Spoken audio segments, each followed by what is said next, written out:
Otoritas Jasa Keuangan menyatakan, surat utang Patriot Bond yang diterbitkan BPI Danantara dapat dijadikan agunan kredit perbankan.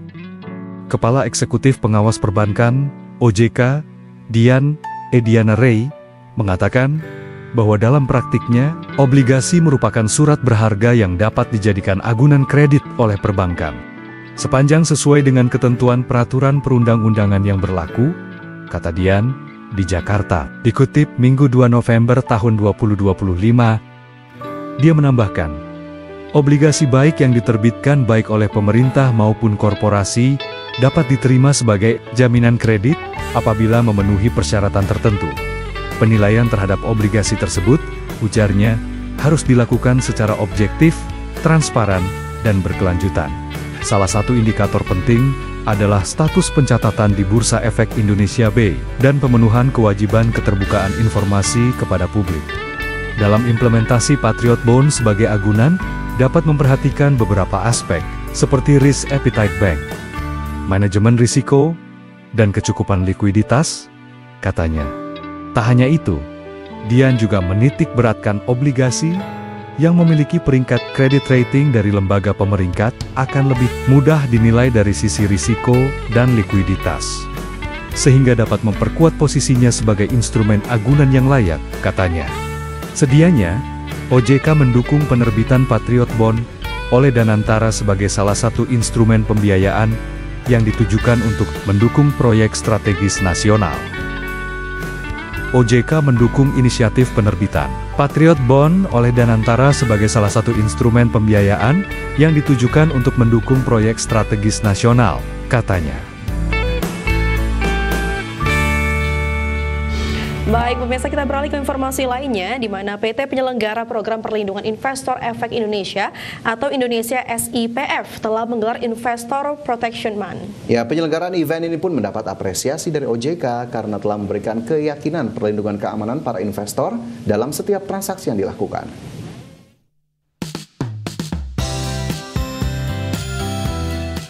PT Penyelenggara Program Perlindungan Investor Efek Indonesia atau Indonesia SIPF sukses menggelar Investor Protection Month di Main Hall Bursa Efek Indonesia. Kegiatan yang bertema cerdas digital, cermat finansial ini dibuka langsung Kepala Eksekutif Pengawas Pasar Modal, Keuangan Derivatif dan Bursa Karbon OJK, Inarno Jayadi, serta Direktur Utama Indonesia SIPF, Gus Rinaldi Akhyar, dan jajaran Direksi SRO. Dalam sambutannya, Inarno mengapresiasi Indonesia SIPF yang telah menyelenggarakan Investor Protection Month sejak 2021. Menurut Inarno, para investor tetap harus diberikan keyakinan akan perlindungan keamanan, transparansi, dan keadilan di setiap transaksi yang dilakukan. Disinilah Indonesia SIPF berperan penting dalam memperkuat fondasi perlindungan investor di pasar modal Indonesia. Ya, di mana perlindungan investor tidak hanya mencakup dalam keamanan transaksi keuangan, namun juga terkait dengan perlindungan data, keamanan cyber, dan juga integritas dari sistem informasi.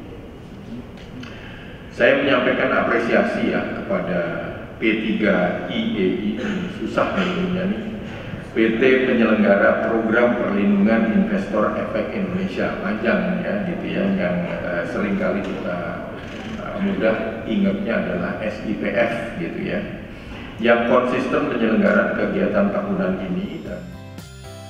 Sementara itu, Direktur Utama Indonesia SIPF Gus Rinaldi Akhyar menyatakan, mekanisme perlindungan investor telah disusun sesuai mandat regulasi dan terus diselaraskan dengan praktik terbaik internasional, sehingga investor tidak hanya mendapatkan rasa aman, namun juga nyaman dalam berinvestasi. Kami perlu tegaskan kembali bahwa mekanisme perlindungan investor di Indonesia telah tersedia, disusun sesuai dengan mandat regulasi dan terus diselaraskan dengan praktik terbaik di internasional. Mandat perlindungan ini sudah diberikan kepada kami, yakni Indonesia SIPF. Dengan adanya perlindungan ini, investor tidak hanya memperoleh kepastian hukum atas aset yang dimilikinya, tapi juga mendapatkan rasa aman dan nyaman dalam berinvestasi. Indonesia SIPF hadir sebagai pelindung terakhir yang berfungsi untuk memperkuat keyakinan masyarakat terhadap keamanan berinvestasi di pasar modal Indonesia.